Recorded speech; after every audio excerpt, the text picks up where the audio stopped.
Өзіңе сақ бол, қошынаңды уыру тұтпа дейді.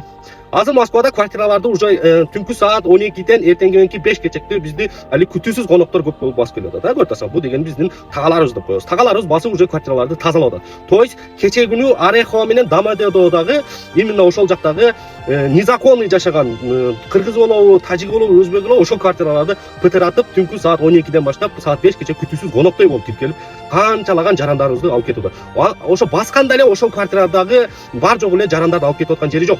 Именно ошонун ичинде реестрдагы ошо документи жок адамдарды алып кетип атат. То есть мурдагыдай менин орус соседимди сатып койду, же болбосо бирөө мени издавать этип койду, же квартирантым мени сатып койду деген андай нерселер жок. Даже ошол сиз ошол жердин участкойуна акча берсеңиз дагы, ошол акча берген участкойдун өзүнүн кабары жок болуп калат да. То есть биз азыркы учурда Аминага катталып калабыз. Регистрация отмен болуп кеткен Аминага болуп калабыз да.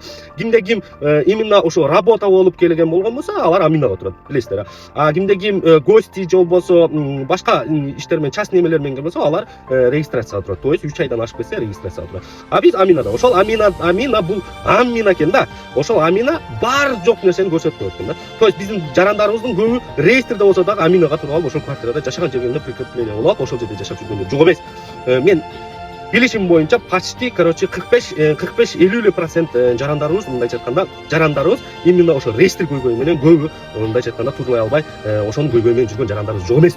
Ошол проблеманы чече албай жүргөн жарандарыбыз жок эмес. Именно ошол Амина бүт бар жокты көрсөтүп коет. Сиз кайсыл квартирада жашайсыз? Кандай болуп атат? Сиздин документтериңиз кандай бүт көрсөтүп атат? Ошол Амина көрсөткөн информация менен ошол биздин тагаларыбыз квартираларды текшерип басып баштады туугандар. Ошондой текшерип баштады. Анан көп жерлерде 5 колун оозуна тыгып, же бутун кошун оозуна тыккан хозяйка менен хозяиндар дагы чыкты. То есть квадрат метрине карабай эле квартиранттарды ала берип ушундай мындайча айтканда резиновый квартира болуп кетип калды да туугандар. Ошонун айынан дагы басып атат. Потому что неге аны айтып атам? Мындайча айтканда, ошол нерсени нарактагы тагаларыбыз карайт. Канча квадрат метр, канча адам батат.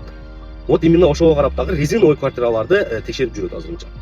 Ошон үчүн туугандар, айнанай хозяиндар, квадрат метрлерди караңыздар. Потому что бир квартирада 7 квадрат метрден 10 квадрат метргече бир эле жарандарыбыз бар. Ушуну дагы эсебин алып коюңуздар.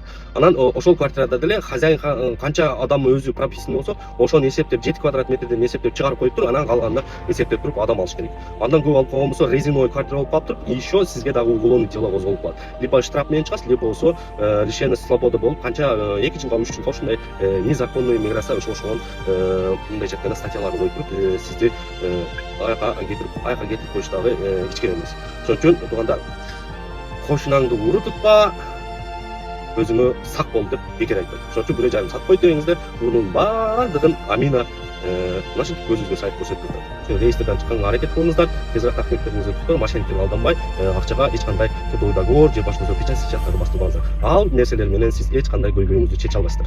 Assalomu alaykum, тынч болуңуздар.